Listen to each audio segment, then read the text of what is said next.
السلام علیکم دوستو، آپ دیکھ رہے ہیں جیم ٹی وی۔ آج کی اس ویڈیو میں ہم آپ لوگوں کو بتائیں گے کہ سورۃ اللعب میں موجود ایک ایسے راز کے بارے میں جو دین اسلام کو سچا مذہب ثابت کرنے کے لیے بہت بڑی دلیل ہے۔ تو شروع کرتے ہیں آج کی یہ ویڈیو۔ ابن عباس سے نقل ہوا ہے، جب آپ صلی اللہ علیہ وسلم اپنے قریبی رشتہ داروں کو اسلام کی دعوت دینے کے لیے مامور ہوئے تو پیغمبر اسلام کو اس صفحہ پر آئے اور پکار کر کہا، یا صباح۔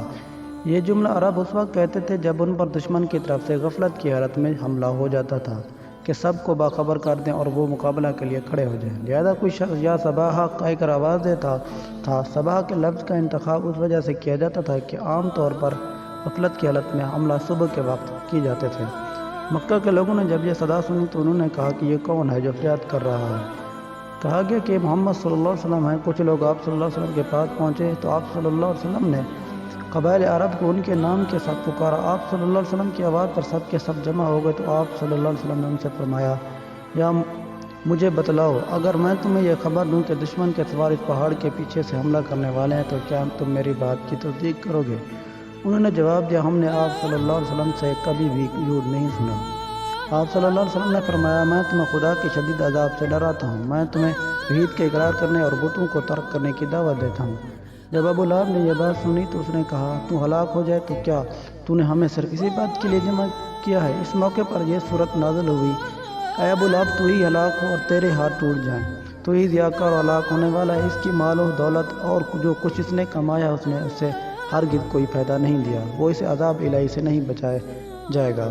اس تعبیر سے معلومات ہے کہ وہ ایک دولت مند مغرور شخص تھا جو اپنی اصلاح میں دشمن کی کوششوں کے لیے اپنے مال و دولت پر بھروسہ کرتا تھا۔ بعد میں قرآن مزید کہتا ہے، وہ جلد ہی اس آگ میں داخل ہو گئے جس کے شعلے بھڑکنے والے ہیں۔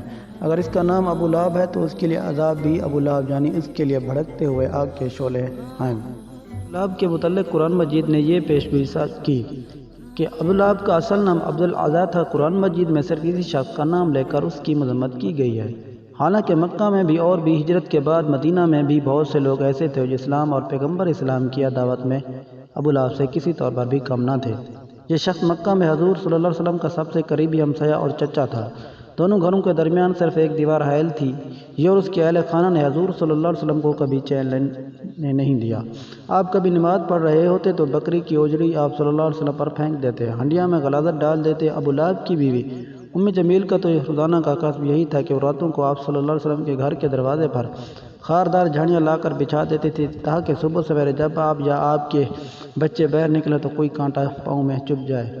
اس کے علاوہ بھی یہ شخص ہر اس جگہ پہنچ کر حضور صلی اللہ علیہ وسلم کی مخالفت کرتا جہاں آپ صلی اللہ علیہ وسلم دین کی دعوت دیتے تھے۔ چنانچہ اسی وجہ سے اللہ تعالیٰ نے اس شخص کا نام لے کر سورۃ اللعب نازل کی۔ ٹوٹ گئے ابو لہب کے ہاتھ اور نامراد ہو گیا وہ اس کا مال اور جو کچھ اس نے کمایا وہ اس کے کسی کام نہ آیا۔ ضرور وہ شعلہ زن آگ میں جلایا جائے گا اور اس کی بیوی بھی لگائی گئی بجھائی کرنے والی اس کی گردن میں مونج کی رسی ہوگی۔ اس صورت مبارکہ میں بلا واسطہ اللہ تعالیٰ نے یہ پیشگوئی فرمائی تھی کہ ابو لہب اور اس کی بیوی کبھی بھی اسلام قبول نہیں کریں گے، حالانکہ ان کی موت ذلت امیز ہوگی۔ چنانچہ ایسا ہی ہوا، حالانکہ یہ صورت مبارک ابو لہب کی موت سے تقریباً 10 سال پہلے نازل ہوئی تھی۔ اگر وہ اسلام قبول کر لیتا تو نعوذ باللہ قرآن مجید غلط ثابت ہو سکتا تھا۔ اسی صورت میں اگر ابو لہب اسلام قبول کر لیتا تو کافروں کو بہت بڑی دلیل مل جاتی تھی کہ قرآن جھوٹا ہے، کیونکہ ابو لہب کے متعلق تو یہ پیشگوئی کی تھی کہ ابو لہب جہنم میں جائے گا۔ اگر ابو لہب اسلام قبول کر لیتا تو مسلم ایک شخص کس طرح جہنم میں جا سکتا ہے؟ اسی لیے قرآن مجید کا یہ سب سے بڑا معجزہ ہے کہ ابو لہب نے اسلام قبول ہی نہیں کیا۔ اور لطف کی بات یہ ہے کہ اس کی موت کے بعد اس کے بیٹے درہ اور اس کے دونوں بیٹیوں عتبہ اور متعب نے اسلام قبول کر لیا۔ تفسیر میں آتا ہے کہ جنگ بدر میں قریش کی شکست کی وجہ سے اسے مکہ میں خبر ملی تو اس کو اتنا رنج ہوا کہ وہ 7 دن سے زیادہ زندہ نہ رہ سکا۔ پھر اس کی موت بھی نہایت عبرتناک واقعے سے ہوئی۔